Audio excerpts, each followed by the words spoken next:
Mi nuera vació el fondo universitario de mi nieta y desapareció con su amante, así sin despedidas, sin vergüenza. Cuando abrí la aplicación del banco y vi el saldo en cero, sentí que el suelo se abría bajo mis pies. No era solo dinero. Era el futuro de una niña de 15 años. Era todo lo que habíamos guardado con sacrificio, peso por peso durante años. Yo estaba destrozada, temblando, incapaz de pensar. Hasta que mi nieta me miró, sonrió con una calma que me heló la sangre y dijo: «Abuela, no te preocupes, yo ya me encargué». Nunca pensé que el silencio pudiera hacer tanto ruido. Aquella mañana, la casa estaba demasiado callada. El tipo de silencio que no es paz, sino ausencia. El tipo de silencio que te avisa que algo se rompió, aunque todavía no sabes qué. El café seguía caliente en la estufa. El reloj de la pared marcaba las 7:20. Afuera, el vecino encendía su camioneta como todos los días. Todo parecía normal, excepto por el hueco en mi pecho. Me llamo Elena, tengo 62 años y hasta hace una semana creía que conocía a mi familia. Mi nuera Lorena había salido de casa 3 días antes. Dijo que iba a visitar a una tía enferma. Traía una maleta pequeña, perfume caro y esa sonrisa apurada que nunca me gustó. Besó a su hija en la frente, evitó mirarme a los ojos y se fue. No dejó nota. No llamó. No volvió. Al principio pensé que era una pelea más con mi hijo Daniel. Las discusiones eran frecuentes últimamente. Lorena siempre quería más viajes, más ropa, más vida. Daniel trabajaba turnos dobles y aún así nunca era suficiente. Pero esa mañana, cuando entré a la aplicación del banco para pagar el recibo de la luz, entendí que no se trataba de una discusión. El número tardó unos segundos en cargar y cuando apareció, me quedé mirando la pantalla sin respirar. Saldo disponible 0.00. Parpadeé, cerré la aplicación, la abrí de nuevo, 0. No solo la cuenta principal, también el fondo universitario de mi nieta Sofía. 15 años ahorrando. 15 años de decir no a muchas cosas. 15 años pensando algún día ella no tendrá que luchar como yo. Me senté en la silla de la cocina porque las piernas ya no me sostenían. Sentí calor, luego frío. Las manos me temblaban tanto que casi se me cae el teléfono. «¡No! ¡No!», susurré. «Esto tiene que ser un error». Llamé al banco. Esperé en línea, escuchando una música alegre que me parecía una burla. «Las transferencias fueron autorizadas», dijo la voz al otro lado, con una calma profesional que me dolió más que cualquier grito. Se realizaron hace 3 días. 3 días. El mismo día que Lorena salió con su maleta. Colgué sin decir adiós. En ese momento escuché pasos en la escalera. Sofía bajaba con el uniforme escolar puesto, el cabello recogido en una coleta sencilla, la mochila colgada de un hombro. Abuela preguntó: «¿Estás bien?». Levanté la vista. Y fue entonces cuando sentí la verdadera punzada, porque ella no sabía. Todavía no. «Sí, mi amor», mentí. «Solo estoy cansada». Sofía dejó la mochila en el suelo y se sentó frente a mí. Me observó en silencio, con esos ojos oscuros que siempre parecían ver más de lo que decían. «¿Mi mamá llamó?», preguntó. Negué con la cabeza. «No». Ella asintió despacio. No parecía sorprendida. Eso me llamó la atención, pero en ese momento mi mente estaba demasiado nublada para pensar con claridad. Me levanté torpemente y fui por agua. Al regresar, vi a Sofía mirando la pantalla de mi teléfono, que había quedado encendido sobre la mesa. No preguntó, no hizo un escándalo, solo leyó. Y entonces ocurrió algo que jamás olvidaré. Mi nieta de 15 años sonrió. No una sonrisa infantil, no una sonrisa nerviosa. Fue una sonrisa breve, controlada, casi adulta. Abuela dijo con voz tranquila: no te preocupes, yo ya me encargué. Sentí un escalofrío recorrerme la espalda. ¿De qué estás hablando, Sofía?, pregunté. Esto no es un juego. Tu mamá, ella... Lo sé, me interrumpió con suavidad. Sé exactamente lo que hizo. La miré sin entender. ¿Cómo que lo sabes? Ella tomó su mochila y la abrió. Sacó un cuaderno delgado doblado y lo puso sobre la mesa. No lo abrió.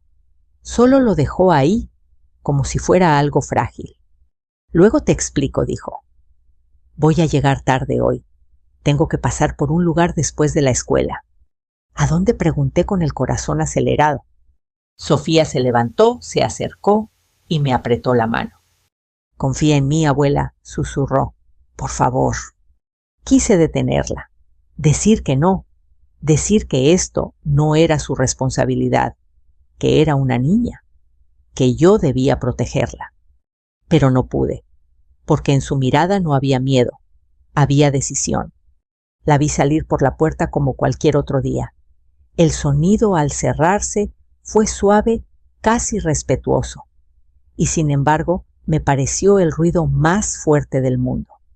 Me quedé sola en la cocina con el café frío, el saldo en cero y un cuaderno que no me atrevía a abrir.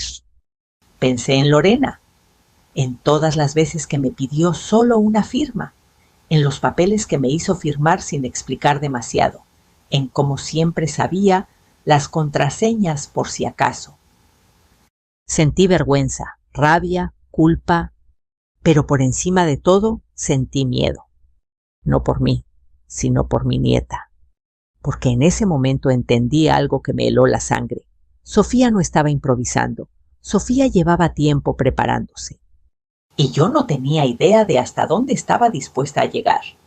El reloj marcaba las 8 cuando cerré la puerta detrás de Sofía. Me quedé con la mano apoyada en la madera, escuchando sus pasos alejarse por la acera, como si al concentrarme lo suficiente pudiera traerla de vuelta. El aire de la mañana olía a pan recién hecho y a gasolina. La vida seguía indiferente a mi desastre. Volví a la cocina y me senté frente al cuaderno que había dejado sobre la mesa. Era sencillo, de tapas negras, sin dibujos ni etiquetas. Parecía un cuaderno cualquiera, de esos que se compran al inicio del ciclo escolar. Lo toqué con la punta de los dedos y sentí un nudo en el estómago. Algo me decía que si lo abría, nada volvería a ser igual. Respiré hondo y lo abrí. La primera página tenía una fecha escrita con letra ordenada hace 6 semanas. Abajo una frase subrayada con firmeza: no es un error, es intencional. Tragué saliva. Las siguientes páginas estaban llenas de anotaciones, horarios, nombres, montos, capturas, impresas de mensajes. No entendía todo, pero entendía lo suficiente. Había transferencias marcadas, retiros señalados en amarillo y al lado notas pequeñas escritas por Sofía, con una claridad que me resultaba inquietante.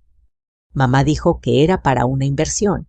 Usó la tarjeta secundaria. Se fue el mismo día. Me llevé una mano al pecho. Mi nieta había sabido antes que yo. Dejé el cuaderno abierto y me levanté para servirme otro café. Las manos me temblaban. Pensé en todas las veces que Sofía me había mirado en silencio cuando Lorena hablaba de dinero, de viajes, de merecer más. Pensé en cómo yo había bajado la cabeza, queriendo evitar conflictos, creyendo que mantener la paz era lo correcto. El silencio también es cómplice, me dije, aunque todavía no sabía que esas palabras volverían a mí más tarde. Decidí ir al banco. No podía quedarme sentada esperando. Me puse una blusa limpia, guardé el cuaderno en mi bolso y salí. El trayecto se me hizo eterno. Cada semáforo parecía una burla. Cada persona caminando con normalidad me recordaba que mi mundo se había desmoronado sin avisar. En el banco la fila era larga. Había personas mayores como yo, sosteniendo carpetas con documentos jóvenes, mirando el teléfono, una madre con un niño inquieto. Me sentí pequeña, vulnerable, como si todos supieran que me habían robado algo más que dinero. Cuando por fin me atendieron, la ejecutiva me sonrió con amabilidad. Le expliqué la situación con la voz baja, cuidando cada palabra. Las transferencias fueron autorizadas con las credenciales correctas, repitió. La cuenta no muestra actividad fraudulenta. ¿Y el fondo universitario?, pregunté. Ese dinero no era de ella.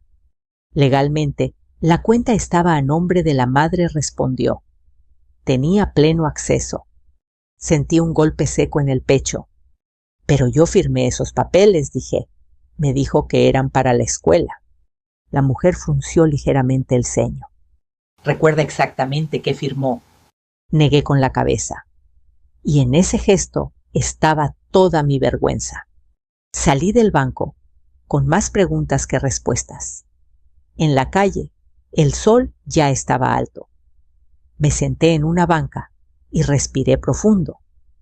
Fue entonces cuando recordé algo la cámara del cajero automático frente a la farmacia justo en la esquina. Lorena siempre retiraba dinero ahí. Saqué el cuaderno otra vez. En una de las páginas, Sofía había dibujado un pequeño mapa del barrio. La farmacia estaba marcada con un círculo rojo. Al lado una nota, cámara exterior. Preguntar. Dios mío, murmuré. Mi nieta no solo había observado, había pensado, había planeado. Regresé a casa con la cabeza dando vueltas. No podía evitar preguntarme cuánto tiempo llevaba Sofía cargando con todo eso. ¿Cuántas noches sin dormir? ¿Cuántas veces me había mirado sabiendo algo que yo no? Cuando Daniel llegó por la tarde, traía el rostro cansado. Se quitó los zapatos en la entrada y dejó las llaves sobre la mesa. ¿Supiste algo de Lorena?, preguntó sin mirarme. No respondí, pero ya sé lo que hizo. Le conté del dinero, del banco, del fondo universitario. Mientras hablaba, vi cómo su rostro se iba cerrando, como si cada palabra levantara un muro. Tiene que haber una explicación, dijo al final. Ella no haría eso. Lo hizo, respondí con firmeza. Y Sofía lo sabía. Daniel me miró confundido. ¿Cómo que lo sabía? No respondí. Solo puse el cuaderno frente a él. Lo hojeó en silencio. Al llegar a la mitad, se detuvo. Sus manos empezaron a temblar. ¿Desde cuándo?, susurró. Eso quiero saber, yo dije. Nos quedamos callados. Afuera un perro ladraba. Dentro el aire era pesado. Esa noche Sofía llegó tarde tal como había dicho. No parecía cansada. Dejó la mochila junto a la puerta y me miró con atención. ¿Fuiste al banco?, preguntó. Asentí. Y a la farmacia, continuó. Todavía no respondí. Ella asintió como si ya lo supiera. Mañana, dijo. Mañana vamos juntas a la notaría. ¿Por qué la notaría?, pregunté con la voz quebrada. Sofía me miró directo a los ojos. Porque lo que hizo mi mamá no fue solo una traición, dijo. Fue ilegal. Sentí un escalofrío. Sofía. Empecé. Esto no debería recaer sobre ti. Ya recayó, abuela, respondió con suavidad. Pero no estoy sola. Quise abrazarla, decirle que todo estaría bien. Lo hice. La estreché contra mí y sentí su corazón latiendo con calma. Demasiada calma para una niña de 15 años. Esa noche no dormí. Pensé en Lorena, en Daniel, en todas las veces que creí que el amor lo podía todo. Pensé en Sofía tan joven y ya tan consciente. Al amanecer, entendí algo doloroso. Mi nieta había dejado de ser solo una niña hacía tiempo, y yo no había querido verlo. La notaría estaba en una calle antigua, del centro de esas que huelen a papel viejo y a café recalentado. El letrero dorado tenía letras gastadas por el tiempo, como si cientos de historias difíciles hubieran pasado por esa puerta antes que la nuestra. Caminé despacio, apoyándome en el brazo de Sofía. Ella avanzaba con paso firme, como si supiera exactamente a dónde iba. «Respira, abuela», me dijo en voz baja. «Aquí solo vamos a escuchar». Asentí, aunque el pecho me dolía. Dentro el aire era fresco y silencioso. Una mujer mayor escribía en una máquina con ritmo constante. Al fondo, un hombre de cabello canoso levantó la vista y nos indicó que pasáramos. «Buenos días», dijo. «¿En qué puedo ayudarles?» Sofía habló primero. «Venimos a revisar unos documentos firmados hace unos meses», dijo con educación. «Creemos que pudieron usarse de forma indebida». El notario me miró con atención. «¿Usted es la firmante?», preguntó. «Sí», respondí. «Yo firmé, pero no entendí lo que firmaba». No me juzgó. Eso me alivió. Revisó los papeles que Sofía había organizado con cuidado. Yo observaba en silencio, apretando el bolso contra mi pecho. Cada hoja que el notario giraba parecía acercarnos a una verdad que yo temía y necesitaba al mismo tiempo. «Aquí hay algo extraño», dijo finalmente. «Esta autorización no corresponde con el uso que se le dio». Sofía levantó la mirada atenta. «¿Puede explicarlo?», preguntó. «Claro. Usted me señaló, firmó creyendo que era un trámite escolar. Pero el texto autoriza movimientos financieros amplios. Además, la firma fue utilizada para un fin distinto al declarado. Eso se considera abuso de confianza». Sentí que el mundo se me venía encima. «Entonces, ¿fui engañada?», pregunté. «Sí», respondió con calma. «Y no es un caso aislado». Sofía no mostró sorpresa, solo asintió como si confirmara algo que ya sabía. «¿Qué sigue?», preguntó ella. «Con estos elementos pueden presentar una denuncia formal», dijo el notario. «Les recomiendo hablar con una abogada especializada». Nos dio un nombre y una dirección. Salimos de ahí en silencio.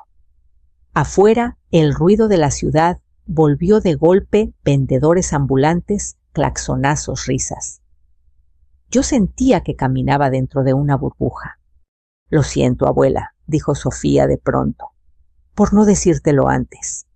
Me detuve, la miré. No le respondí. «Perdóname tú, por no ver, por confiar a ciegas». Nos abrazamos en medio de la calle. Nadie nos miró. Nadie sabía que ese abrazo era el resultado de una traición profunda. Por la tarde fuimos con la abogada. Se llamaba Claudia, una mujer de unos 50 años, voz firme y mirada directa. Nos escuchó sin interrumpir, tomando notas. «Esto es serio», dijo al final, «no solo por el dinero, por el daño a la menor». «¿Hay forma de recuperar algo?», pregunté. «Hay posibilidades», respondió, «pero primero debemos presentar la denuncia y prepararse». «¿Para qué?», preguntó Sofía. Claudia la miró con respeto. «Para que la verdad salga completa, y eso casi siempre duele». Esa noche Daniel llegó tarde. Traía el rostro desencajado. «Hablé con Lorena», dijo. «No quiso decirme dónde está. Solo gritó». «¿Gritó?», pregunté. «Dijo que la estamos persiguiendo, que no tenemos derecho». Sofía, sentada a la mesa, levantó la vista. «¿Le dijiste que el dinero era para mi universidad?», preguntó. Daniel dudó. «Sí». «¿Y qué respondió?». «Que lo necesitaba, que luego lo devolvería». Sofía apretó los labios. «Eso no es una explicación», dijo. «Es una excusa». El silencio volvió a instalarse entre nosotros. Esa noche, mientras todos dormían, escuché pasos suaves. Me levanté y vi a Sofía en la sala revisando papeles con cuidado. No tienes que hacer esto sola, le dije. No estoy sola, respondió. Te tengo a ti. Me senté a su lado. Por primera vez vi el cansancio en sus ojos. Abuela susurró. Mamá no se fue solo por dinero. La miré esperando. Se fue porque alguien la estaba ayudando, continuó. Y ese alguien no quiere que esto salga a la luz. Sentí un frío recorrerme la espalda. ¿Quién? Pregunté. Sofía negó con la cabeza. Todavía no lo sé, dijo, pero lo vamos a descubrir. Y en ese momento entendí que lo que enfrentábamos no era solo una nuera irresponsable. Era algo más grande, algo más oscuro. El teléfono sonó a las 6 de la mañana. No era una llamada amable. Era una de esas que llegan sin saludo, como un golpe seco en la puerta del alma. Daniel contestó desde su cuarto. Escuché su voz subir de tono, luego caer en un murmullo cansado. Cuando salió, tenía los ojos rojos y la mandíbula tensa. Era mi suegra, dijo, la mamá de Lorena. No pregunté, me senté a la mesa y esperé. Dice que estamos exagerando, continuó, que Lorena solo tomó un préstamo familiar, que la estamos humillando. Sofía bajó las escaleras en silencio. Traía el cabello suelto, los ojos despiertos como si no hubiera dormido. Se sentó frente a su padre. Papá dijo, ¿mi futuro es un préstamo? Daniel cerró los ojos. No respondió. A partir de ese día, el teléfono no dejó de sonar. Tías, primos, conocidos lejanos. Algunos preguntaban con preocupación, otros acusaban sin pudor. ¿Cómo pudieron denunciarla? Eso se arregla en casa. Van a destruir a la familia. Cada palabra era una piedra. Yo había sido educada para callar, para aguantar, para no hacer olas. Pero cada vez que veía a Sofía tan joven y tan firme, entendía que el silencio ya no era una opción. Abuela me dijo esa tarde, mientras doblábamos ropa, en este país nos enseñan a respetar a la familia, pero no a costa de todo. Asentí. Me dolía admitirlo, pero tenía razón. Claudia, la abogada, nos llamó ese mismo día. Nos citó de urgencia. Encontramos algo, dijo por teléfono. Y no es pequeño. En su oficina el ambiente era distinto. Había tensión. Sobre la mesa una carpeta gruesa con separadores de colores. Lorena no actuó sola, empezó Claudia. Hay transferencias hechas a una cuenta que no está a su nombre. Sofía se inclinó hacia adelante. ¿A nombre de quién? Preguntó. De un hombre llamado Iván Morales, respondió. Tiene antecedentes por fraudes menores. Nada grave. Hasta ahora. Sentí un vuelco en el estómago. ¿Es el amante? Preguntó Daniel con la voz rota. Claudia asintió. ¡Y hay más! Parte del dinero fue usado como anticipo para un contrato, no una compra completa, un anticipo. ¿De qué? Pregunté. De una propiedad, dijo Claudia. Fuera del estado. Daniel golpeó la mesa con la palma. Nos iba a dejar con nada. Sofía no reaccionó, solo tomó nota mental. ¿Se puede rastrear? Preguntó. Sí, respondió Claudia. Pero va a generar ruido, mucho. No importa, dijo Sofía. Ya hay ruido. Y lo había. Esa misma noche, Daniel recibió un mensaje de Lorena. No una disculpa, no una explicación, un audio. Su voz sonaba alterada, casi desesperada. ¿Qué crees que estás haciendo? Me estás arruinando. Esto se arreglaba entre nosotros. Daniel apagó el teléfono con rabia. Entre nosotros, repitió, como si Sofía no existiera. Como si yo no existiera, agregué. Al día siguiente, Claudia presentó la denuncia formal. Abuso de confianza, uso indebido de documentos, daño patrimonial a una menor. Cada palabra pesaba toneladas. La reacción no tardó. Vecinos comenzaron a murmurar. En el mercado sentí miradas clavarse en mi espalda. una mujer que conocía desde hacía años, me dijo en voz baja: «Yo no me metería con una madre así». La miré directo a los ojos. Yo tampoco respondí. Por eso estoy haciendo esto. Esa noche, Sofía se sentó conmigo en la sala. Tenía los hombros rígidos. Abuela dijo: «Papá va a sufrir». «Ya está sufriendo», respondí, «pero no por lo que estamos haciendo, por lo que no vio a tiempo». Ella asintió lentamente. A veces pienso que si hubiera hablado antes... No la interrumpí. Hiciste lo que pudiste con lo que sabías. El error fue nuestro, de los adultos. Sofía bajó la mirada. Por primera vez vi asomarse una sombra de tristeza verdadera. No quería que mi papá eligiera, susurró. Pero ya eligió, muchas veces. El teléfono volvió a sonar. Esta vez era un número desconocido. «Bueno», contesté. Un grito atravesó la línea. Vieja entrometida era Lorena. «Esto se va a pagar». No respondí. Dejé que gritara, que se desgastara. «Mi hija no es tu arma», continuó. «No tienes derecho». Respiré hondo. «El derecho lo perdiste cuando le robaste el futuro», dije y colgué. Las manos me temblaban, pero no de miedo, de algo nuevo, de determinación. Esa noche, Sofía dejó su cuaderno sobre la mesa abierto en una página nueva. Había escrito una sola frase. «La verdad no grita, espera». La miré. Ella me miró de vuelta. «Se va a poner peor», dijo. «Lo sé», respondí. «¿Tienes miedo?» Pensé en la vergüenza, en las miradas, en las amenazas. Luego pensé en el saldo en cero, en la sonrisa de Sofía aquella mañana. Sí, dije, pero no tanto como antes. Y supe que estábamos cruzando un punto sin regreso. La familia ya estaba dividida. La verdad ya caminaba sola. El viernes amaneció con un cielo gris de esos que presagian tormenta, aunque no caiga una sola gota.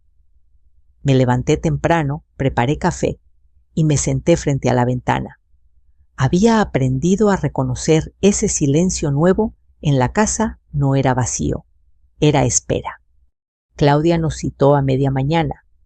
Cuando llegamos a su oficina, el ambiente era distinto. No había carpetas abiertas ni papeles regados. Todo estaba ordenado como si el caos hubiera pasado a otra fase. «Tenemos movimiento», dijo apenas nos sentamos. «Y no le va a gustar a Lorena». Sofía cruzó las manos sobre la mesa. «¿Qué pasó?», preguntó. «El banco activó un protocolo de revisión», explicó Claudia. «Parte del dinero quedó retenido. No todo, pero lo suficiente para detener cualquier compra grande». Sentí un alivio breve, seguido de culpa. No quería sentir satisfacción. Solo quería justicia. «¿Y la propiedad?», preguntó Daniel. «El anticipo fue marcado como sospechoso», respondió. «El contrato quedó congelado. Nadie se muda a ningún lado por ahora». Sofía exhaló lentamente. «Entonces va a llamar», dijo. «¿Cómo sabes?», pregunté. «Porque las personas que creen que ganaron no saben perder», respondió. Claudia la miró con atención. «Tu nieta tiene razón», dijo. «Cuando el dinero se detiene, el control se pierde». Esa tarde, el teléfono vibró varias veces. Números desconocidos, mensajes que no abrimos. Daniel caminaba de un lado a otro de la sala nervioso. «Nunca la había visto así», murmuró. «Siempre fue la que gritaba. Pero esto es distinto». Sofía se sentó en el suelo con la espalda apoyada en el sillón. Tenía el cuaderno sobre las piernas, pero no escribía. Solo escuchaba. Papá dijo sin levantar la vista: «¿Recuerdas cuando dijiste que todo se arreglaba hablando?» Daniel se detuvo. «Sí. Hay cosas que no se arreglan hablando», continuó. «Se arreglan asumiendo consecuencias». Él asintió derrotado. Al caer la noche, recibimos una llamada de la abogada, no Claudia. Otra voz más técnica. Soy del área de cumplimiento del banco, dijo. Les informo que se detectaron irregularidades adicionales. Se abrió una investigación formal. Colgué con el corazón acelerado. ¿Más irregularidades?, pregunté en voz alta. Sofía levantó la mirada. Eso significa que Iván también está en problemas, dijo. ¿Por qué estás tan segura?, pregunté. Porque el dinero no desaparece solo, respondió. Deja huellas. La casa se llenó de una tensión eléctrica. Cada sonido parecía amplificado. El tic-tac del reloj, el zumbido del refrigerador, el crujir del piso al caminar. A las 10 en punto el teléfono sonó. Esta vez no era un número desconocido. Era Lorena. Daniel miró la pantalla. Dudó. Contesta, dijo Sofía con voz firme. En altavoz. Daniel tragó saliva y aceptó la llamada. El grito atravesó la habitación como un cuchillo. ¿Qué hicieron?, rugió Lorena. Mis cuentas están bloqueadas. Daniel se quedó mudo. Habla, continuó. No puedo sacar ni un peso. El banco me trata como criminal. Sofía se levantó despacio y se acercó. Buenas noches, mamá, dijo tranquila. ¿Te refieres al dinero que sacaste de mi fondo universitario? Hubo un silencio breve, luego una risa nerviosa. No empieces, escupió Lorena. Eso era temporal. Iba a devolverlo. ¿Cuándo?, preguntó Sofía. ¿Antes o después de comprar la casa en Badoo? El silencio esta vez fue más largo. ¿Quién te dijo eso?, susurró Lorena. No importa, respondió Sofía. Importa que ahora lo sabes, no funcionó. La respiración de Lorena se volvió errática. Eres una niña, gritó. No entiendes nada. Me están persiguiendo por tu culpa. No, dijo Sofía. Te están investigando por tus actos. Lorena lanzó una carcajada amarga. ¿Crees que ganaste?, dijo. Esto no se va a quedar así. Me acerqué y tomé el teléfono. Lorena, dije con la voz firme. Devuelve el dinero. Coopera. Es lo único que puede ayudarte ahora. Tú cállate, gritó. Siempre me odiaste. Respiré hondo. Nunca te odié, respondí. Te confié a mi familia y tú la rompiste. Hubo un sollozo al otro lado, luego rabia. Iván me dejó, escupió. Me dejó cuando el dinero se congeló. Sofía cerró los ojos un segundo. Eso pasa cuando el amor depende del saldo, dijo. Lorena empezó a llorar. Un llanto desordenado sin dignidad. Ayúdenme, suplicó. Diles que fue un error, que fue un préstamo. Yo no quería esto. Daniel apretó los puños. Querías irte, dijo. Querías dejarnos con nada. La llamada terminó en un alarido. Lorena colgó. Nos quedamos en silencio, respirando el mismo aire pesado. Sentí una mezcla extraña, tristeza, alivio, una paz incómoda. Esto apenas empieza, dijo Claudia, por mensaje que acababa de llegar. Prepárense. Miré a Sofía. Ella me devolvió la mirada con una calma que ya no me asustaba. Abuela dijo, ya no estamos a oscuras. Asentí. Por primera vez, desde que vi el saldo en cero, sentí que el futuro de mi nieta no estaba perdido. Solo estaba luchando por volver. El fin de semana pasó sin descanso. Nadie durmió bien en la casa. Cada vibración del teléfono nos hacía sobresaltarnos. Cada auto que frenaba frente a la puerta parecía una amenaza. No era miedo exactamente. Era la sensación de estar caminando por un puente estrecho sabiendo que no había vuelta atrás. El lunes por la mañana, Claudia llegó a la casa en persona. Eso nunca era buena señal. Las cosas se aceleraron, dijo apenas entró. Y no por voluntad de Lorena. Nos sentamos en la mesa del comedor. Sofía llevaba un suéter oscuro y el cabello recogido. Tenía el rostro serio, pero no tenso. Daniel parecía 10 años más viejo. El banco encontró transferencias cruzadas, continuó Claudia. no solo del fondo universitario. Hay movimientos desde otras cuentas que Lorena no podía tocar legalmente. Sentí un vacío en el estómago. ¿De quién pregunté? De usted, respondió. Y de Daniel. Daniel golpeó la mesa con fuerza. Eso es imposible, exclamó. Yo nunca autoricé nada. Eso es lo grave, dijo Claudia. Hay indicios de suplantación de identidad. El silencio fue total. Incluso Sofía dejó de respirar por un segundo. ¿Estás diciendo que? Empecé. Que Lorena y Iván usaron documentos y datos personales para mover dinero que no era suyo, confirmó. Y eso cambia completamente el caso. Sofía cerró los ojos. Cuando los abrió, su mirada era distinta, más dura. Entonces no solo robó, dijo. Planeaba destruirnos. Claudia asintió. Exactamente. Ese mismo día, Lorena volvió a llamar.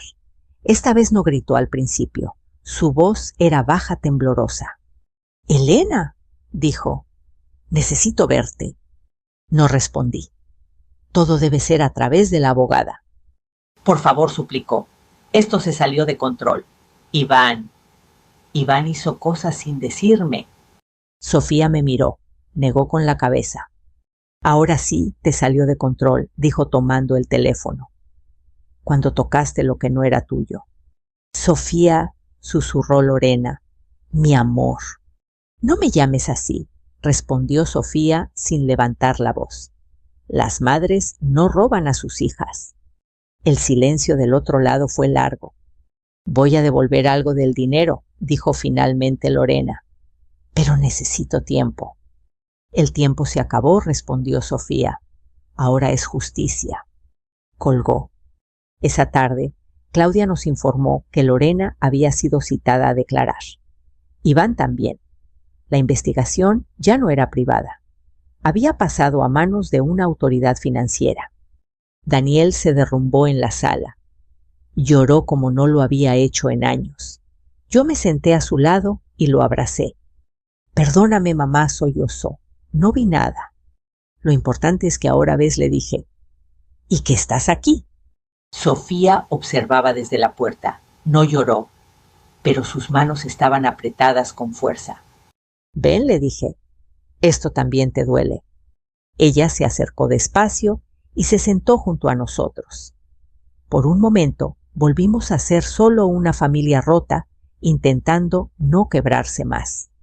2 días después recibimos la noticia, parte del dinero había sido recuperado. No todo, pero lo suficiente para garantizar que Sofía no perdería su oportunidad de estudiar. Cuando se lo dije, Sofía cerró los ojos y apoyó la frente en mi hombro.